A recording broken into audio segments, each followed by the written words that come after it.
Hey folks, this is Vincent Tiki with Dad's Gaming Addiction, and today we're going to quickly review Plague Inc., the board game. This is the popular tabletop adaptation of the popular video game. Typically it's the other way around. The board game comes first and then someone makes a video game adaptation of it. But in this case, someone made a board game based off of the video game, since it did so well. And in the video game, players will be, it's typically a solo game where you're going to be trying to infect as many countries as possible and then kill off as many people as possible in order to get the highest score.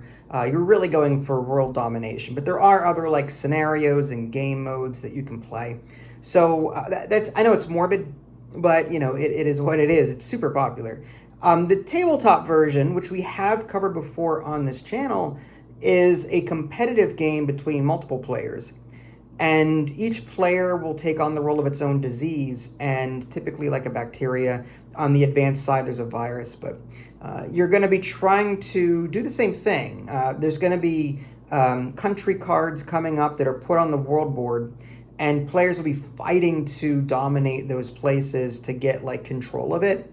And when you have control of an area, like a country, you get more DNA points. And you can spend DNA points on cards, trait cards in your hand that allow you to upgrade your disease to make it more infectious or lethal, heat resistant, stuff that you might recognize from the video game. Let's go ahead and flip the camera around and I'll show you some of the stuff. All right, so here's a quick look at the box. It's fairly large, and the insert, and then finally all the stuffs. There is a separate solo rulebook, less of a rulebook and more of a sheet really, but it is quite different from the actual multiplayer rulebook. So make sure you get a handle on these rules first before you tackle single player. So let's go ahead and take you through some of the components here. These are the player boards. You're going to choose either the bacteria side or the more advanced virus side. And as you can see, you already start the game with some traits. You've got your core traits, infectivity and lethality, and then you've got some inherent evolution spaces which do something during your turn. But you can cover them up with new traits from the trait deck over here, and I'll explain that in a minute. But yeah, you're going to be gaining more and more powers and possibly covering up existing cards or inherent spaces like this so that you can get more powerful. And I love that the turn summary is right on the right side of every card, and it's not hard at all to follow. So this game is very easy to play, thankfully. So that's a quick look at the player board. There are end game bonuses, and that's reminded right here.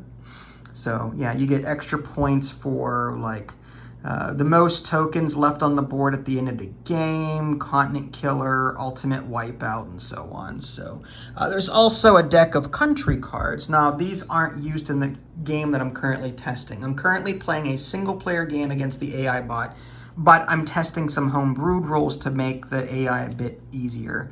But there are some starting countries cards and some regular country cards. And in the multiplayer game, each player starts with a starting country card and starts it somewhere on the board, and then you put one of your infection tokens on it. That's where you start, similar to the video game. But the rest of the deck is just more, I don't want to say more complicated, but some of these other country cards have little symbols on them, like there's a sun, and there's over here in the tab or in the market row, there's this frost one, and these are resistances. Like in the video game, you have to develop traits like heat resistant or frost resistant in order to get to these locations and infect. There's also airplanes on the top and little seaport symbols. If you have the appropriate traits like waterborne or airborne, you'll be able to infect those places. If you don't have the right traits, then some of those places will be inaccessible to you until you develop the traits necessary to do that. So like I have heat resistance, for example, here. I covered up one of my inherent spaces to do that, but I thought it was worth it. Heat resistance, so that way I can spread into places that have these little sun symbols. I have the waterborne and the airborne, which allows me to go from places like here, Japan. I'm in Japan right now as blue, and because Japan has both an airport and a seaport, I can infect any other seaport or airport on the map. Not a whole lot of airports there right now, but you know, they come and go, these country cards. See, the way this game works, country cards are going to be seated on the board almost every turn.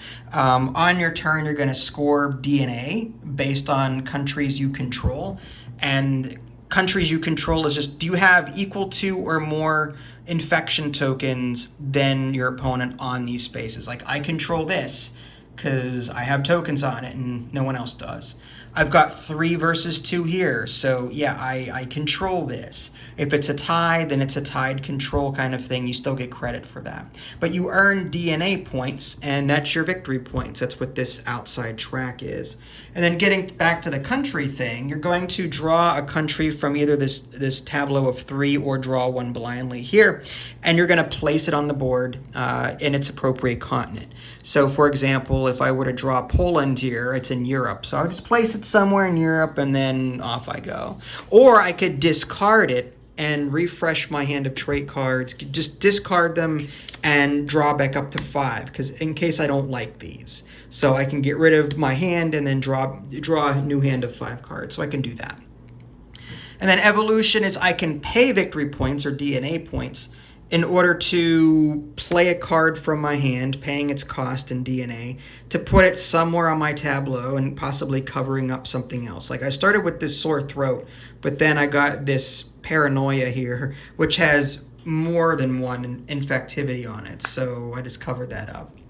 And then moving on to infection, you're going to count how much infectivity you have, and then that's how many of these tokens that you can infect across available spaces. Like I said, you want to make sure that in order to spread, you have to have the right traits to do so. Now, you can always infect places within the same continent. So I can infect from here to here if I want to. But to get out of Africa, say over to Europe, no one can get to Europe right now because there's no seaport, no airport, no nothing. But to get to Oceania over here, which is, what is that, Indonesia, I can infect it because of the seaport icon. I've got tokens on Japan. I could come over here and start infecting that because I've got the waterborne trait to do so. So, long story short, I'm going to infect 1, 2, 3, 4 of these tokens onto various spaces to try and get control of the board. And then lastly, there's the death phase, where if you have a fully controlled, like something like that, or if I were to do something like this at some point, and the card is completely filled up. If I have control of a location, I roll for it, and that's for every location that I currently control. And if I roll a 1, I've got +1 lethality. So by default, I need a 1 to kill something. But if I've got extra lethality, then I need a 2 or less in order to do it. If I had like a +1 lethality, +1, it's 1, 2, 3, 4, I would need a 4 or lower. So with every new lethality I've got on my board, it's easier to roll what you need to kill. But keep in mind, when you're killing off countries, you're losing control there, meaning you'll get less DNA points in the future, for controlling that location. So you don't want to kill things off too quickly and then lose your board presence. So that's another kind of strategy. You kind of had the same issue in the video game too. But that's typically what you do. And the AI bot does something a little different. There's a single player plague bot map, and the way this works is it's going to just draw a country card and place it, and then it's going to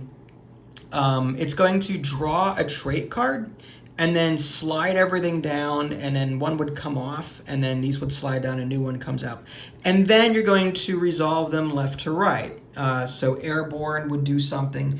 Place a token in every climate suitable connected country with an airport. Then I move on to lethality, I would do that. Then cold resistance, do that. Infectivity, then do that. So the AI bot will do different things based on the cards it has. And then when cards fall off, new actions start to come about. And that's typically what it does. Now, it does get extra special rules. Typically, when you kill something in a multiplayer game, players get 1 victory point or DNA point per token they have on there. So if this were to die right now, this country, I'd get 4 points because I've got 4 blue on there, and the other multiplayer person would get 2. But the AI bot is supposed to get 2 per token. Now, again, I love house ruling and making games easier. I'm currently giving him 1 DNA point instead of 2 in order to give myself, a leg up in some way.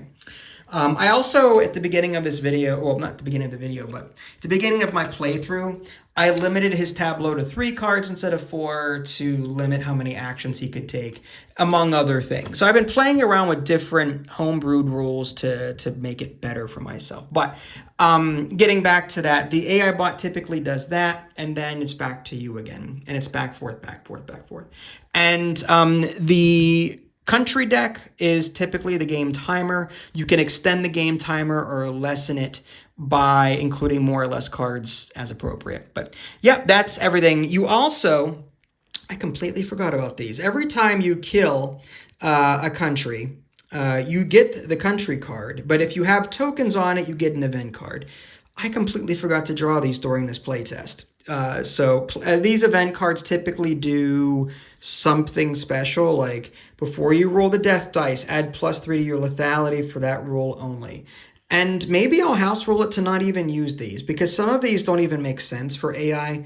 If any player tries to play an event card, prevent its action, the AI bot does not use event cards. This is useless. It does say in the rule book for the single player rules that if a card doesn't make sense, you can discard it and then get a DNA point. So at least there's some contingency there. But I just might try a combination of homebrewed rules, making it easier, but then not including these. So I don't even have to worry about drawing them when the time comes, because I'm forgetful, I'm old.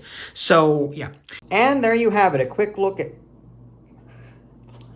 those eyes. Plague Inc., the tabletop game. So what did I think? So, as I said, I've played multiplayer before, with Idly mainly, and it was okay. Again, I really like the idea of forming your own disease and making it better and then upgrading it. And it's interesting that you're using your own DNA points, which are like your victory points. So you kind of have to, at some point, go, okay, I want to upgrade further, but I better stop, because if I upgrade too much, then, I'm going to lose all these victory points. Now, luckily, at the end of the game, whatever ones you have showing on your board, you get credit for that. But the ones that you've been replacing, like the lower end ones, those don't get refunded to you. So there's some thought process. You don't want to replace like a 10 with a 12 if you can help it, because you're missing out on 10 victory points there. Only that 12 will be refunded at the end of the game. Now, in the solo mode, I'm working on, like I said, trying to come up with a more palatable mode that is easier for casual players, because in my opinion, the solo mode is extremely luck based. If the AI bot draws the right trait cards and is adjacent or has access to countries that it can infect, like a bunch, then it will steamroll the player.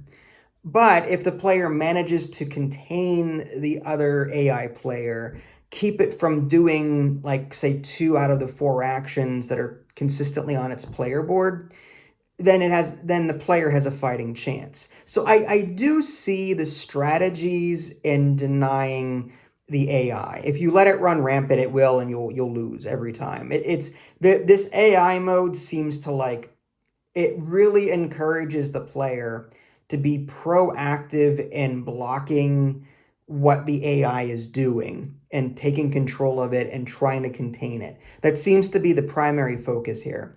And that's fine, but if a casual player is learning this for the first time and wants to play solo, they may feel a bit overwhelmed because they don't know the strategies and all that stuff. So I always come up with like some kind of casual mode that addresses that problem. For example, and I'm still testing, mind you, I'm still testing, but I've been playing around with the idea of the AI bot only gets 3 trait cards on their board instead of 4.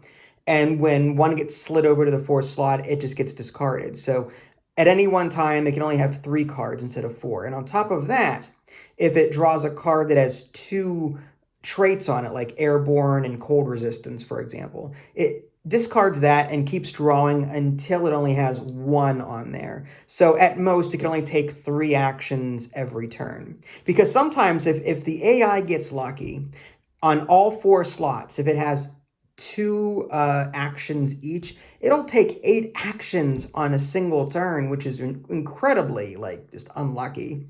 So, like I said, it's this game on solo by default is a bit swingy based on the cards that the AI has access to at that point in time. And sometimes, no matter what you do, it's just you're not going to do very well because the AI is just so lucky. So like I said, I'm trying to defang the AI a bit. But again, the game is customizable in that regard. I like that the game is customizable enough to where I can do this and find that sweet spot that I like. And I encourage you folks to do the same thing, you know. So, yeah, Plague Inc. I think it's a thematic and true representation of the video game for the most part. Like I said, the video game has several scenarios, and there's a lot more content in the video game because it's been around for longer. And I do believe there is a multiplayer mode in that as well. So if you've never heard of this game at all, be it a video game or board game, my recommendation is buy the video game for cheap and then try it to see if the theme offends you or the general premise of it is, you know, is good for you. And then if you want something a bit more physical and tangible, then by all means pick up the tabletop version of the game. It's just unfortunate that, you know, in the video game you've got bacteria, viruses, you've got all these other types of diseases, whereas in the tabletop, it's bacteria and virus is what you got access to. So like most board games, it runs into a problem. When I say board games, I mean board games of video game adaptations. Slay the Spire, any board game that mimics a video game or tries to imitate it. You run into the production cost problem where a video game, you can program and update, introduce all these cool things, whereas in a board game, you know, if you want to introduce a bunch more stuff, typically that's an extra expansion that you got to mass produce and then market and all that crap. It's way harder to market a board game than it is to produce a video game and upload it to Steam and sell a bunch of copies that way. So again, the content in this game is lacking compared to the video game. But yeah, I mean, I still recommend it for what it is. If you're more of a board gamer and less of a video gamer, then yeah, check this one out. It's interesting. So yeah, that was Plague Inc. the board game. There. Plague Inc. the board game. Check it out if you can. This is Vincent Tiki. Thanks for watching. We'll catch y'all next time. Take care.